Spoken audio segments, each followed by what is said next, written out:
조합재 TV 시청자 여러분 안녕하십니까? 2018년 10월 23일 밤 10시 38분입니다.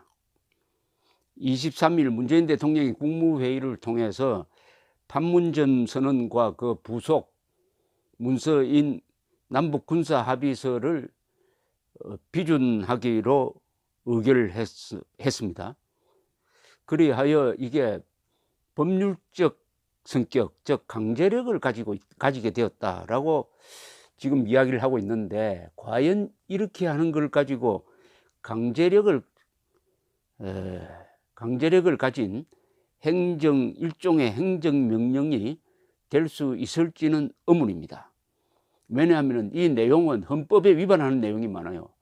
헌법에 위반하는 행정행위, 헌법에 위반하는 행정행위는 묵과할 수가 없습니다. 또 판문점 선언을 국회에서 비준 동의를 해달라고 제출한 상태예요.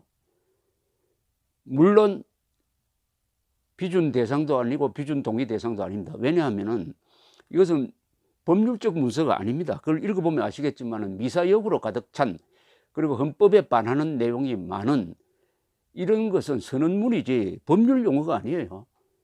법률 용어는 권리와 의무를 분명히 하는 거니까 그게 오해가 있으면 안 됩니다. 그런데 선언문을 써놓고 이걸 법률적 강제력이 있는, 집행력이 있는 문서로 바꾼다? 법률은 국회에서 만듭니다. 대통령이 법률을 만드는 거 아닙니다. 대통령령 정도는 할 수가 있겠죠. 이게 과연 더구나 헌법의 중대한, 헌법의 핵심 조항을 위반하고 있는 내용이 수두룩한 판문점 선언, 그 동생격인 평양선언, 그리고 국민의 재산, 생명, 자유, 그리고 안전을 위협하는 남북군사합의서, 이것을 우리만 지킨다, 북한은 지키지 않는다고 봐야죠. 과거의 행태로 봐서. 그러면은 결국은 두 가지 문제가 생깁니다. 대한민국의 안보 해체, 수도권의 안전 훼손, 그리고 경제적으로는 민족 경제의 균형 발전이라는 명분으로 남한과 북한이 균형이 되도록 민족 경제의 균형 발전을 기계적으로 이루려면은 우리는 1인당 국민소득이 반토막으로 내려가야 됩니다. 그만큼 북한에 퍼주어 가지고 남북한이 균형 발전을, 균형이 되도록 만드는, 그러니까 대북 퍼주기를 강제화하는, 또 뜯어먹히는, 북한이 우리를 마음대로 뜯어먹도록 하는 일종의 뭡니까 이게, 노비 문서. 대한민국을 민족 반역자 김정은이 지휘하는 북한 노동당 정권의 일종의 노비로, 인질로 종속시키는 이런 문서가 될 것입니다. 그러니까 자살을 의무화하는 거예요. 자살을. 국가적 자살 문서입니다. 이거는 이렇게 하던, 요대로 하면은, 요대로 집행을 하면 대한민국 해체되고요. 대한민국은 적화 통일될 겁니다.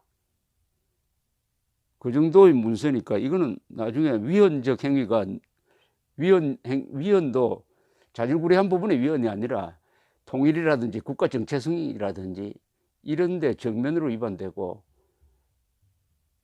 한국의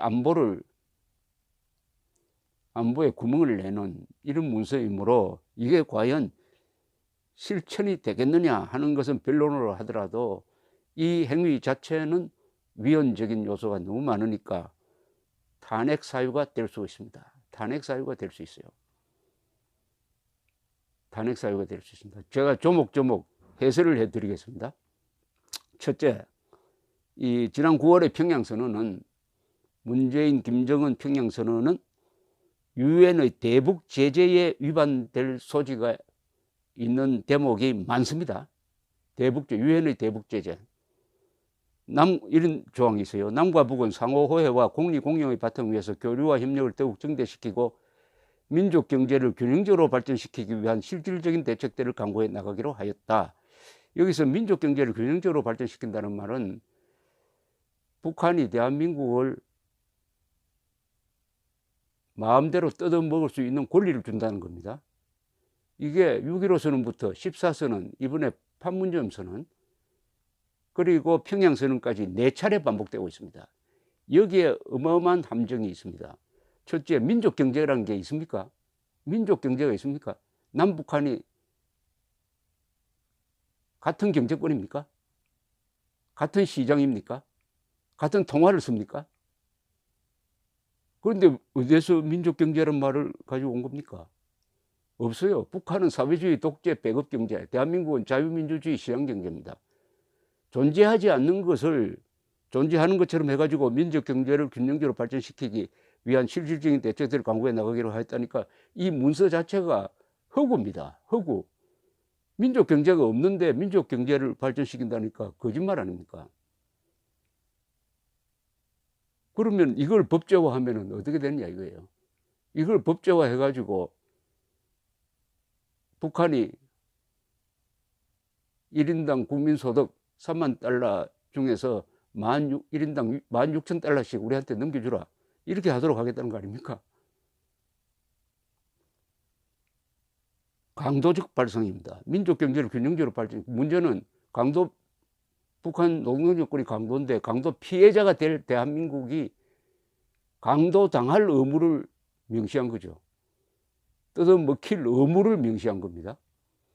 남과 북은 금년 내 동서해선 철도 및 도로 연결을 위한 착공시를 갖기로 했다. 이거는 대북 제재 위반입니다. 여기에 필요한 물자, 돈이 들어가게 되어 있습니다. 북한에 물자, 돈을 들여보내지 못하게 딱 막고 있습니다. 유엔이. 이거 우리 강행하다가는 미국으로부터 우리 관계된 은행이 세컨들이 보이콧을 당해가지고 달러 결제를 못하게 되면 은행이 그냥 파산할 가능성이 있습니다. 예금 인출 사태가 일어나고. 또 이런 대목이 있네요. 남과 북은 조건이 마련되는 데 따라 개성공단과 금강산 관광사업을 우선 정상화하고 서해 경제 공동특구 및 동해 관광 공동특구를 조성하는 문제를 협의해 나가기로 하였다.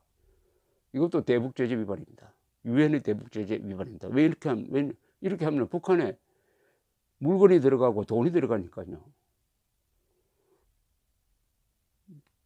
위반 소지가 있는 조항을 제가 설명을 드리겠습니다. 유엔 안보리 결의안 2421호 작년입니다.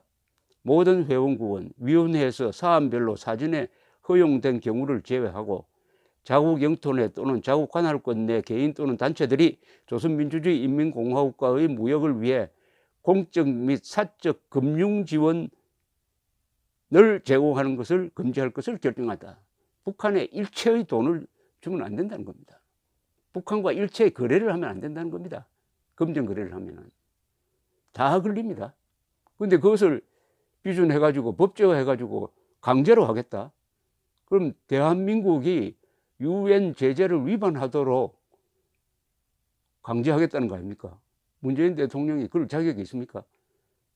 대한민국이 유엔 제재를 위반하도록 강제하겠다. 지키도록 강제해야지 위반하도록 강제하면 되겠습니까? 유엔 안보리 대북결의 2375호 18항 이것도 작년 겁니다. 북한과의 모든 합작이나 협력 금지 및 기존 합작이나 협력 사업 종료 강제 의무화. 북한과 합작을 할 수도 없고 기존 합작 사업을 하는 것도 중단시키라 이 말입니다. 유엔 대북제재 2397호 7항 작년 겁니다. 항공기 부품을 제외한 모든 기계류, 차량, 철, 강철 및 다른 금속류 판매 및 운반 금지. 기계류, 차량, 철, 강철 이런 걸 북한에 들여보내지 말라. 그러면은 철도 무슨 연결 사업 할 수 없잖아요. 근데 하겠다는 거 아닙니까? 그럼 유엔 제재 위반을 하겠다고 맹세하는 거 아닙니까? 그럼 좀 더 구체적으로 한번 보겠습니다. 평양 공동선언이 이게 과연 비준해가지고 우리만 우선적으로 실천하기 시작하면 대한민국이 과연 망하지 않을까? 한번 생각해 보십시오. 제가 한번 소개해 드리겠습니다. 양 정상은 민족 자주와 민족 자결의 원칙을 확인하고 남북 관계를 민족적 화해와 협력, 확고한 평화와 공동 번영을 위해 일관되고 지속적으로 발전시켜 나가기로 하였으며, 민족 자주가 뭡니까? 민족 자결이 뭡니까? 북한이 말하는 민족 자주는 반미, 반일, 그리고 우리끼리 통일하자, 민족 공존하자 이겁니다. 북한이 민족입니까? 북한 노동당 정권이 민족입니까? 민족 반역자 아닙니까? 민족 반역자와 민족 자주, 민족 자결의 원칙을 확인할 수가 있습니까? 김일성, 김정일, 김정은은 2000년 한민족 역사상 동족을, 한민족을 가장 많이 죽인 자입니다. 지금도 진행되고 있습니다. 그런데 이자와 민족 자주, 민족 자결의 원칙을 재확인할 수가 있습니까? 더구나 평양선언의 모태가 되는 판문점 선언에는 자주 통일하자는 이야기가 나옵니다. 이것은 북한 노동당 정권과 대한민국을 한테 섞자는 겁니다. 샘물과 오물을 섞어버리자는 겁니다. 그런 통일을 하자는 겁니다. 할 수 있습니까? 샘물과 오물을 섞어버리면 그 물 마실 수가 있습니까? 아시아 최고의 민주주의 국가 북한과 세계 최악의 독재 국가, 아시아 최고의 민주주의 국가 대한민국과 세계 최악의 독재 국가 북한을 같이 섞는 연방제 통일을 하겠다는 것 아닙니까? 할 수 있습니까? 그것을 하겠다는 거 아닙니까? 비준했으니까 이제 그 방향으로 나가가자 이렇게 나올 거 아닙니까? 법률적 강제력이 있다. 법률로서 헌법을 무력화시킨다. 될 말입니까? 현재의 남북관계 발전을 통일로 이어갈 것을 바라는 온 결의의 지향과 여망을 정책적으로 실현하기 위해 노력해 나가기로 하였다. 이것이 바로 문재인 대통령이 자주 이야기하는 민주적 정당성을 포기한 선언입니다. 왜냐? 북한과는 교류를 이야기할 수 있지만, 긴장 완화를 이야기할 수 있지만 북한과는 통일을 이야기하면 안 됩니다. 헌법 위반입니다. 왜냐? 헌법 제4조는 대한민국은 자유민주적 기본 질서에 입각한 평화적 통일을 지향한다고 되어 있습니다. 추진한다고 되어 있습니다. 여기서 자유민주적 기본 질서에 입각한 이라는 말은 북한 주민을 대표하는 민주적으로 선출된 정권이 들어섰을 때 그 정권과 통일을 논의할 수 있다는 뜻입니다. 북한 노동당 정권은 대표성이 없어요. 민주적 정당성이 없습니다. 따라서 통일을 이야기하면 안 됩니다. 그런데 통일에 대해서 합의를 했어요. 통일로 나아가자. 안 될 말입니다. 남과 북은 비무장지대들을 비롯한 대치지역에서의 군사적 적대관계 종식을 한반도 전 지역에서의 실질적인 전쟁 위험 제거와 근본적인 적대관계 해소로 이어나가기로 하였다. 여기에 왜 핵 문제가 빠졌죠? 북한은 핵을 포기하고란 말이 여기 들어갔어야 되지 않습니까? 들어가지 않고 재래식 무기에 대해서만 제한을 가하는 그 꼼수는 뭐냐? 재래식 무기에서는 한국군이 압도적으로 유력하니까 그 유리한 한국의 재래식 군사력을 약화시키는 합의를 한 겁니다. 약화시키는 합의를 국민 몰래, 그리고 동맹국인 미국 몰래 한 거죠. 적과한 거죠. 적과. 핵 폐기 조항이 없는 남북 간의 전쟁 위험 제거 계획이라는 것은 다 북한에 유리한 쪽으로 가게 되어 있습니다.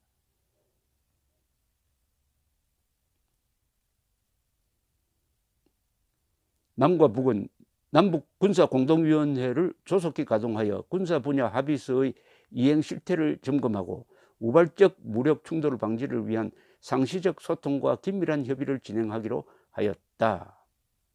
남과 북은 상호 호혜와 공리 공영의 바탕 위에서 교류와 협력을 더욱 적대시키고 민족 경제를 균형적으로 발전시키기 위한 실질적인 대책들을 강구하기로 하였다. 남과 북은 금년 내 동서해선 철도 및 도로 연결을 위한 착공식을 하기로 하였다. 남과 북은 이산가족 문제를 근본적으로 해결하기 위한 인도적 협력을 더욱 강화해 나가기로 하였다. 국군포로 납북자 문제는 완전히 무시되어 있습니다. 그래 놓고 종전선언 하자고 해요. 종전선언을 하려면은 전쟁을 누가 일으켰는지를 분명히 해야 되는 거 아닙니까? 그리고 억류한 6만의 국군포로 생존자 다 보내줘야 하는 거 아닙니까? 그걸 다 빼고 오로지 이산가족 문제 이거 하면은 북한은 자기들이 무슨 인도적 체제인 것처럼 쇼를 하고, 그리고 평화 무대라는 것을 만들어내고, 그리고 요새는 어떤지 모르지만 과거에는 그걸 빌미로 해가지고 경제 지원 받아가고 동물원 쇼로 끝나는 거 아닙니까? 한 번 만나면 영원한 이별, 편지도 안 돼, 다시 만날 수도 없고. 이걸 왜 여기 넣습니까? 그것보다는 국군포로 납북자 문제를 이야기했었어야죠. 그 다음 3.1운동 100주년을 공동으로 기념할 만한 공통된 역사적 기반이 없는데도 불구하고 3.1운동 100주년을 남북이 공동으로 기념하기로 했다? 아니, 민족 반역자가 3.1운동 100주년을 기념할 자격이 있습니까? 김일성이가 항일 무장투쟁한 거는 맞지만 그것은 독립군으로서 한 것도 아니고 중국 공산당 소속으로 한 겁니다. 그것은 대한민국 독립과 관계없는 겁니다. 중국 공산당만 소속이었어요. 그 다음에는 소련 공산당 소속이었습니다. 그리고 3.1운동이 김일성과 무슨 관계가 있습니까? 3.1운동이. 남과 북은 한반도를 핵무기와 핵위협이 없는 평화의 터전으로 만들어 나가야 하며, 이를 위해 필요한 실질적인 진전을 조속히 이루어 나가야 한다는 데 인식을 갖춰야 했다. 한반도를, 아니, 남과 북은 북한 지역에서 핵무기가 없도록 한다 이렇게 적으면 될 걸 한반도를 끌어들여 가지고, 남한을 끌어들여 가지고 한반도 비핵화를 이야기하는데 평양선언이 이용되고 말았습니다.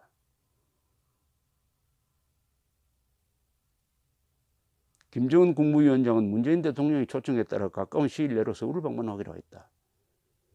김정은이가 대한민국 오려면은 핵포기, 국군포로 다 보내주고, 납북자 다 보내주고, 그동안에 아웅산 테러, 대한항공기 폭파, 청와대 습격 사건, 천안함 폭침, 연평도 포교에 대해서 사과해야 됩니다. 사과하지 않으면, 더구나 김정남을 독살했다가 지금 말레이시아에서 재판하고 있지 않습니까? 이런 자를 서울에 초청했다? 이것도 이제 비준을 했으니까 여기에 대한 반대가 나오면 이미 법률적 강제성이 있으니까 하지 마라, 이렇게 나올 것 아니겠습니까? 그 다음에 군사 부분에 대해서는 뭐 제가 여러 번 이야기를 해드렸으니까 간단하게 이야기하면은, 대한민국이 싸우다가 진 나라가 아닌데 왜 수도권에 비행금지구역을 만들어 가지고 우리 전투기 활동을 왜 제약을 합니까? 문재인 정권이 후세인 정권입니까? 갈프 전쟁에서 손을 든 후세인 정권입니까? 평양 상공에 비행금지구역을 만들어야 되죠. 그리고 핵시설 상공에 비행금지구역을 만들었어야죠. 그리고 NLL을 무력화시켰지 않습니까? 그러면 수도권이 위험해지지 않습니까? 이런 합의까지도 북한은 그게 따른 다른 상응하는 약속을 지키지 않을 것이 뻔합니다. 그런데 우리만 지키면은 어떻게 하죠? 강도 앞에서 문 열어놓고 살자는 거 아닙니까? 강도 앞에서 문 열어놓고, 더구나 보통 강도가 아니라 핵을 가진 강도 앞에서 수도권의 사실상 무장 해제를 가져올 수 있는 이런 합의도 이제는 우리부터 지키자. 강도가 개과천선 해가지고 좋은 사람이 되는지 안 되는지 그거 확인하기 전에 일단 주인부터 문을 열어놓자. 그것을 강제화해가지고 의무화하는 거 아니겠습니까? 의무화. 그래서 이거는 아시아 최고의 민주주의 국가를 세계 최악의 독재자 앞에 갖다 바치는, 또는 인질이 되도록 만드는, 예속되게 만드는 노비문서다. 이것을 법적 강제력을 갖도록 하겠다는 것은 대한민국 대통령이 대한민국의 안전이 아니라 김정은 입장에 서 가지고, 김정은이냐 대한민국 국민이냐, 이 선택에서 문재인 대통령이 김정은의 안전을 보장하고 대한민국의 안전, 5천만의 국민의 안전을 포기하는 그런 합의입니다. 총괄적으로 이야기하면. 이걸 문제는 법제화해가지고 자살을 의무화하겠다는 거하고 비슷한 거 아닙니까? 자살을 의무화하겠다. 국가적 자살의 의무화.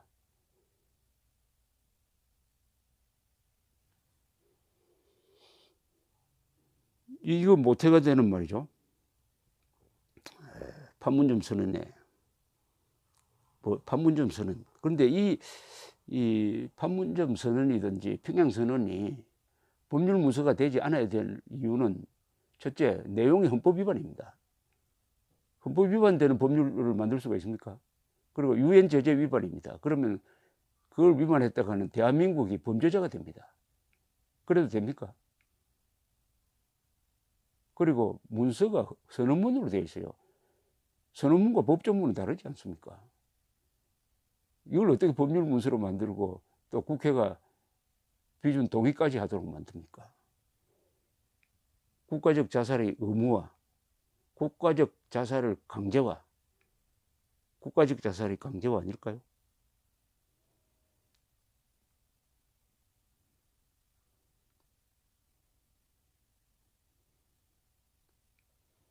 이 판문점 선언에 이런 대목이 있습니다.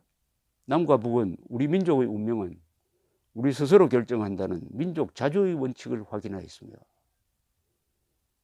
민족 자주의 원칙을, 남과 북은 우리 민족의 운명은 우리 스스로 결정한다? 누구와 같이 하는 거죠? 누구와 같이 하는 겁니까? 민족 반역자와 민족 공조하는 자도 민족 반역자입니다. 이게 중요합니다. 민족 반역자와 민족 공조하는 자도 민족 반역자입니다. 김정은은 민족 반역자입니다. 김일성 세력이니까요. 대한민국은 김일성 세력과 한반도 한민족 전체의 대결 구도입니다. 김정은 한 사람 대 8천만의 대결입니다. 문재인 대통령은 오늘 김정은 대 한민족의 대결 구도에서 김정은 편에 섰습니다. 한민족 8천만과는 반대 방향에 섰습니다. 돌아갈 수 없는 다리를 건넜다면 참으로 불행한 일입니다. 감사합니다.